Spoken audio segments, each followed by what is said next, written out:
മോഹൻലാൽ ഇല്ല. ഞാൻ കുറച്ചും കൂടി കയറി രജനീകാന്ത് ഇല്ല. കമലഹാസൻ അറിയില്ല. പിന്നെ ആരെ പറയുകയാണെങ്കിൽ അന്ന് AK ആന്റണി പ്രതിരോധ വകുപ്പ് മന്ത്രിയാണ്. അപ്പൊ ഞാൻ പറയും AK ആന്റണി അതൊട്ടും അറിയില്ല. അപ്പൊ കേരളത്തിൽ ആരും ഇല്ല അറിയുന്നത്. അവസാനം ശ്രീശാന്ത് ക്രിക്കറ്റ് പ്ലെയർ സന്തോഷം വരും. ക്രിക്കറ്റ് പ്ലെയർ ശ്രീശാന്തിന്റെ നാട്ടുകാരൻ.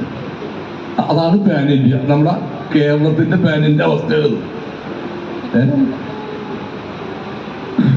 പക്ഷെ ഇപ്പം അങ്ങനെ പറയുമ്പോൾ പോലും ഇപ്പൊ ഇറങ്ങുന്ന സിനിമകൾ പലതും ഇപ്പം നമ്മൾ കാണാറുണ്ട്.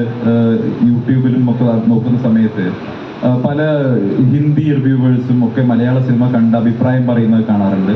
ചില സ്ഥലങ്ങളിലൊക്കെ ഇപ്പോൾ ഉദാഹരണത്തിന് പുലിമുരുകൻ സിനിമ ആന്ധ്രയിലൊക്കെ തെലുങ്ക് പ്രേക്ഷകർക്കിടയിൽ വലിയ സ്വീകാര്യത നേടി എന്ന് കേട്ടിട്ടുണ്ട്. ചില സിനിമകൾ അപ്പം ആ രീതിയിൽ മലയാള സിനിമയ്ക്ക് ഒരു വളരാനുള്ള സാധ്യത നിൽക്കുന്നില്ലേ? എൻ്റെ സന്ദീപെ ചെമ്മീൻ കാണാത്ത ഇന്ത്യക്കാരില്ല. ഇപ്പൊ ഞാൻ തമിഴ് പടത്തിൽ അഭിനയിക്കാൻ പോയി. അവിടെ ചെന്നപ്പോ അപ്പൊ നെടുഞ്ചാലെ എന്നാണ് ആ പടത്തിന്റെ പേര്. അപ്പൊ ഞാൻ മലയാളിയായിട്ട് തന്നെ തമിഴ് പറയും. ഇയാൾ ഒറിജിനൽ മലയാളിയാണ്. അപ്പൊ എന്നോട് പറഞ്ഞു സാർ വരുമ്പോ ഒരു പാട്ട് പാടും മലയാളത്തില്. ഞാൻ മലയാളത്തിൽ ഒരുപാട് പാട്ട് പാടും. അതല്ല സാർ വേറൊരു പാട്ട് പാടും, വേറെ പാട്ട് രസമുള്ള പാട്ട് പാടുന്നു.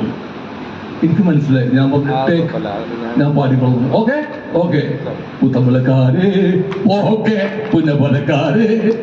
അവർക്ക് ആ മലയാളം എന്ന് പറഞ്ഞാൽ അവർക്ക് ആ പാട്ടേ അറിഞ്ഞു തമിഴ്നാട്ടിൽ.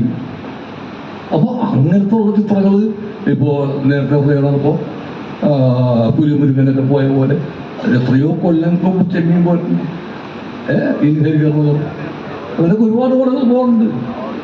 ഒരു പാൻ ഇന്ത്യൻ എന്ന് വെച്ചാൽ അവസ്ഥ ഞാൻ പറഞ്ഞത്.